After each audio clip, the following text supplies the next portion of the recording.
What unfolded during Donald Trump's latest address to the nation caught even seasoned political observers off guard, not because of a new policy announcement or a dramatic confrontation, but because of what was missing. The tone, the posture, and the underlying message suggested a shift that few expected at this stage of his second administration. The speech came at a moment of visible political strain. Public polling has begun to reflect a sharp erosion in confidence around Trump's economic leadership, with voters expressing growing anxiety about the cost of living, healthcare affordability, and housing stability. According to a recent NPR poll, just 36% of Americans now say they support Trump's economic policies, the lowest level recorded during his second term. The decline comes as millions of households brace for higher healthcare expenses tied to expiring Affordable Care Act subsidies, while housing costs continue to rise across both urban and suburban markets. Against that backdrop, Trump took to the national stage on Wednesday night, delivering remarks that were closely watched not just for what he promised, but for how he framed the current state of the country. Within minutes, reactions began pouring in from across the political spectrum, including from commentators who have followed Trump for years. Among them was CNN political analyst Van Jones, who responded live on The Source with Caitlin Collins. His assessment stood out sharply from the usual partisan critiques. Rather than framing the speech as dangerous or destabilizing, Jones described something he said he had not seen before. "This is the first time I've seen a Donald Trump that I'm not afraid of," Jones said during the broadcast. The remark immediately drew attention, not because it praised Trump, but because it suggested a fundamental change in how the former president was projecting power. Jones explained that Trump appeared to be exaggerating both the failures of the past and the successes of the present, a familiar tactic, but that this time, the exaggeration did not land with the same emotional force. Jones noted that Trump spent considerable time portraying the country as having been in dire condition before his return to office, while simultaneously insisting that things are now dramatically improving. According to Jones, that contrast, rather than energizing supporters, may have exposed a widening gap between political messaging and lived reality. For years, Trump's strongest political weapon had been his claim that he understood ordinary Americans better than the political establishment. He positioned himself as a voice for people who felt ignored by elites, speaking in blunt terms that resonated with voters struggling to make ends meet. Jones argued that this dynamic may be changing. His big threat to Democrats, Jones said, was that he was more in touch with ordinary people and everybody else. But Jones suggested that during this address, Trump no longer occupied that space.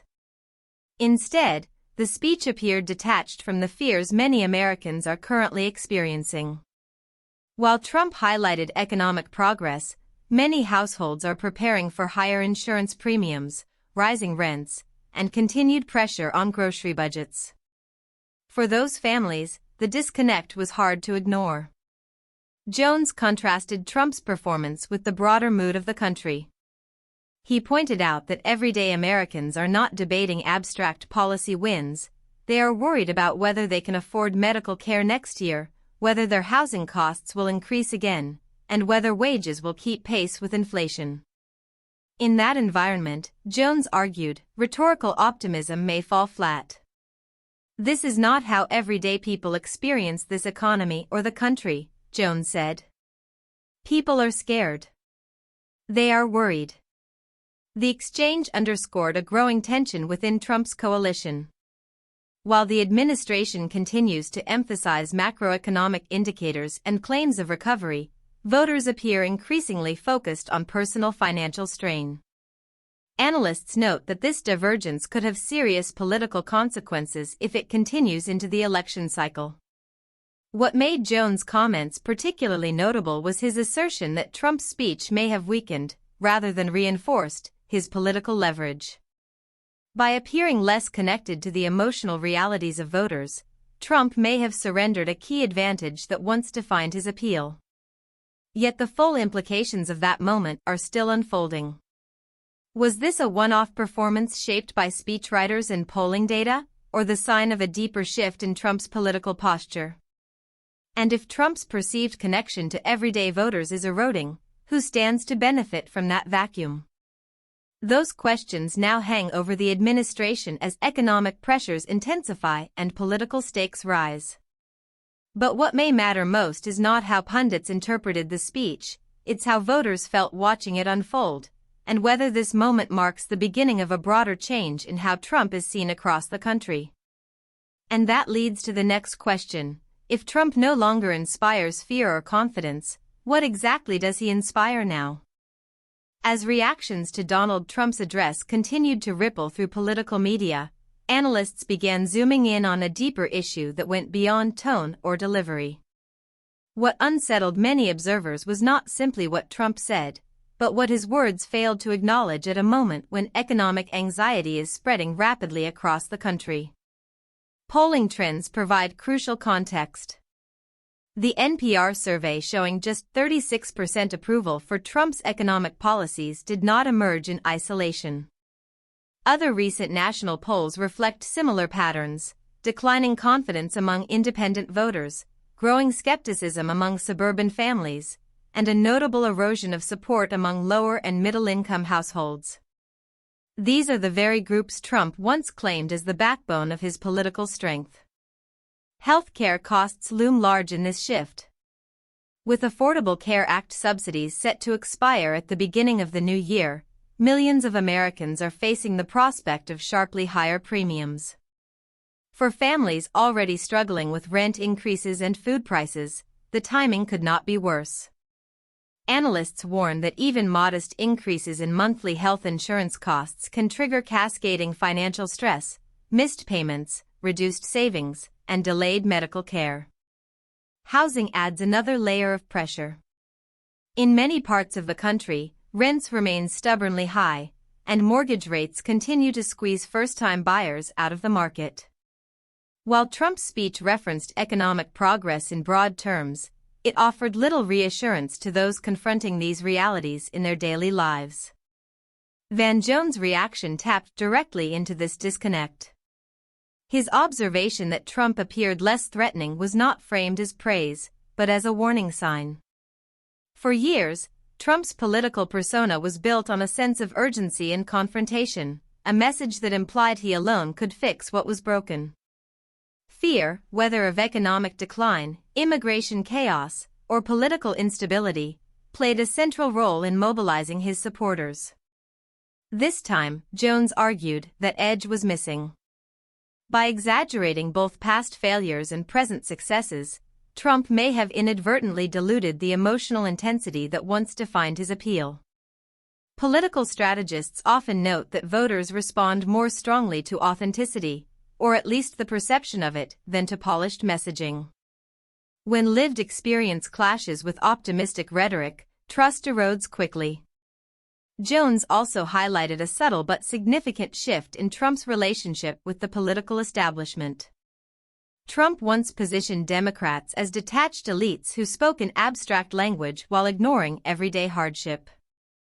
According to Jones, the tables may be turning. He had the Democratic elite sitting up here talking big fancy words, Jones said, recalling Trump's earlier dominance of that narrative. And he was right there with the everyday people. But during this address, Jones suggested, Trump no longer sounded like the person standing alongside anxious voters. Instead, he appeared insulated, confident in talking points that failed to reflect the fear many Americans feel about their financial futures. That perception could have real consequences. Political history shows that economic anxiety, when left unaddressed, can rapidly reshape electoral dynamics. Voters who feel unseen or unheard often disengage or seek alternatives, even if they are dissatisfied with the opposition as well. Inside Democratic circles, analysts are watching closely. While Jones made clear that Trump exaggerating his successes could be great for Democrats, party strategists remain cautious. They understand that dissatisfaction does not automatically translate into votes. Still, a weakened emotional connection between Trump and his base could create openings that did not exist before. What remains unclear is whether Trump recognizes this shift, or whether he believes his messaging is still resonating as intended. The administration continues to highlight select economic indicators, but critics argue those metrics fail to capture the everyday strain felt by millions of households. As the next election cycle approaches, the question is no longer just about policy approval ratings. It is about identity, trust, and whether Trump still embodies the frustrations and hopes of ordinary Americans, or whether that role is slipping away. And that raises a more unsettling possibility. If Trump's defining political weapon was his connection to everyday fear and frustration, what happens when that connection weakens, and who steps in to fill the void?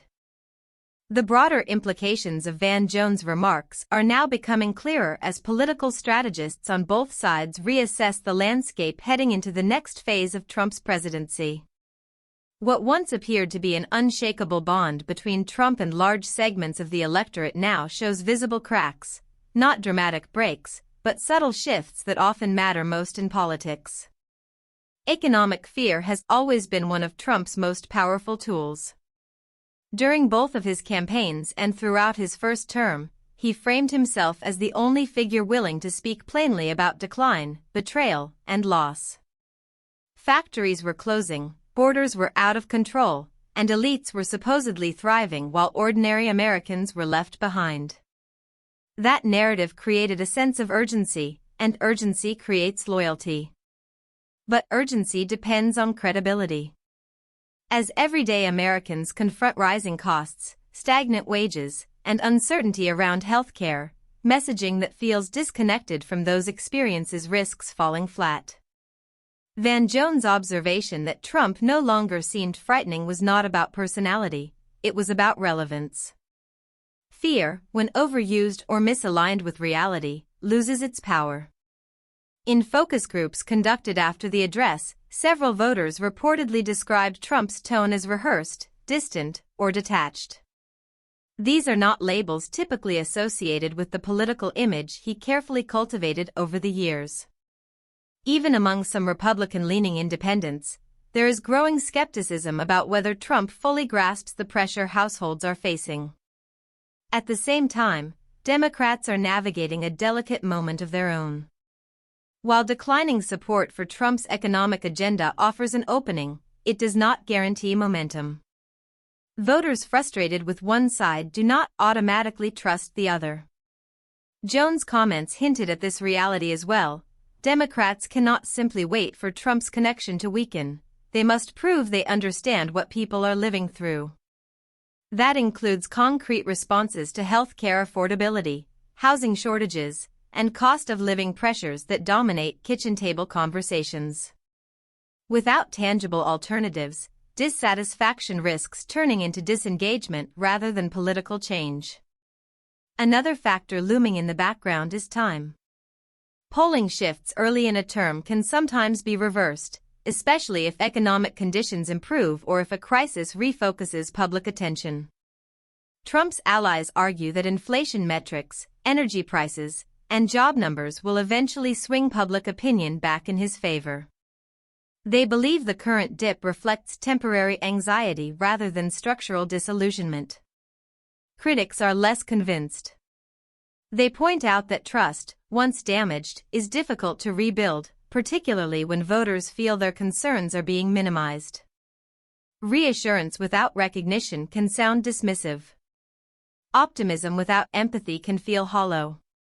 Van Jones' reaction resonated precisely because it captured this emotional undercurrent. Fear has shifted, not disappeared, but redirected.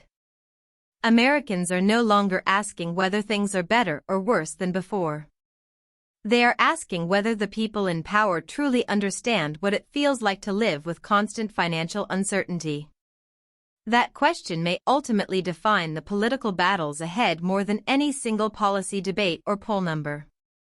Because when voters stop being afraid of a leader, not because they feel safer, but because they feel unheard, the ground beneath that leader's influence quietly begins to move.